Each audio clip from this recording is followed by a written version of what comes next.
এক থালা ভাত নিমিষেই শেষ হয়ে যাবে যদি থাকে মসুর ডালের এই রেসিপি। হ্যালো সবাইকেই নমস্কার ও আদাব। সবাই কেমন আছেন? আশা করি সবাই অনেক ভালো আছেন।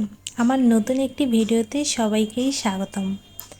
আজ বানিয়ে দেখাবো মসুর ডাল ভর্তা, আর এই রেসিপি কিভাবে বানাবো সেটাই আজ আমি আপনাদের সাথে শেয়ার করব। প্রথমে পরিমাণ মতো কিছু মসুর ডাল নিয়ে নেব, আর এই মসুর ডালটা খুব ভালোভাবে ধুয়ে নেব। তারপর চুলায় একটি প্যান বসিয়ে দিয়ে সেখানে ধুয়ে রাখা মসুর ডাল দিয়ে দিব, তার সাথে কিছু রসুন কোয়া দিয়ে দিব, তার সাথে হলুদ, লবণ ও পরিমাণ মতো জল দিয়ে একটু নাড়াচাড়া করে নিয়ে ঢাকনা দিয়ে সিদ্ধতে বসিয়ে দেব। আর এই সিদ্ধটা খুব অল্প আঁচে করে নিতে হবে। 14 থেকে 15 মিনিট ডালটা সিদ্ধ হতে সময় নেবে। আর আমার ভিডিওটা যদি ভালো লেগে থাকে তাহলে প্লিজ আমার পেজে লাইক ও ফলো দিয়ে রাখবেন, তার সাথে আমার ইউটিউব চ্যানেলটি সাবস্ক্রাইব, সাথে বেল বাটনটি অন করে রাখবেন। এইদিকে 14 থেকে 15 মিনিট পর ঢাকনা খুলে দেখলাম আমার ডালের যে জলটা ছিল অনেকটা টেনে এসেছে। আমি আর ঢাকনা না দিয়ে অনবরত নেড়ে নেড়ে ডালটা শুকিয়ে নেব। তো ডালটা আমি আস্তে আস্তে নেড়ে নেড়ে শুকিয়ে নিয়েছি। দেখুন আমি কোন পর্যায়ে ডালটা নিয়ে এসেছি। এখন এই ডালটা একটি বাটিতে নামিয়ে নেব। এখন এই ডালটা ভর্তা করার জন্য কিছু শুকনা মরিচ ও পেঁয়াজ ভেজে নেব, আর সেই কারণে চুলায় একটি প্যান বসিয়ে দিয়ে সরিষার তেল দিয়ে নেব। কারণ আমরা জানি ভর্তা বানানোর জন্য সরিষার তেলের কোনো তুলনা হয় না।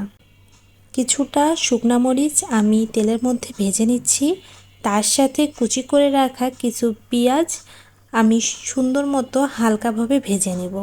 যারা নতুন তারা আমার এই ভিডিওটা দেখলে অনেক উপকৃত হবেন। তো আমার পেঁয়াজগুলো অনেক হালকাভাবে আমি নাড়াচাড়া করে ভেজে নিয়েছি, আর এই পর্যায়ে যখন পেঁয়াজগুলো আসবে তখন আমি একটি বাটিতে নামিয়ে নেব। আর এখন আমি এই ডাল ভর্তাটা তৈরি করে নেব।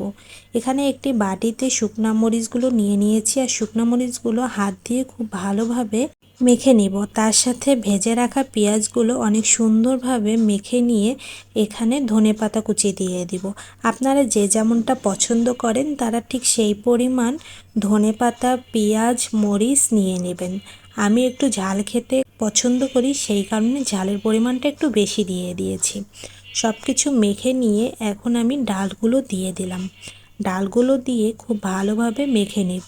এই তো আমার ডাল ভর্তা করা কমপ্লিট। এভাবেই আমি এখন পরিবেশন করে নেব। আপনারা চাইলে গোল গোল ছোট ছোট করেও পরিবেশন করে নিতে পারেন। আজকের আমার এই ভিডিওটা কেমন লাগলো অবশ্যই কমেন্ট করে জানাবেন। সাথে অন্যদের জানার জন্য আমার ভিডিওটা শেয়ার করে আমার পাশে থাকবেন। ধন্যবাদ সবাইকে।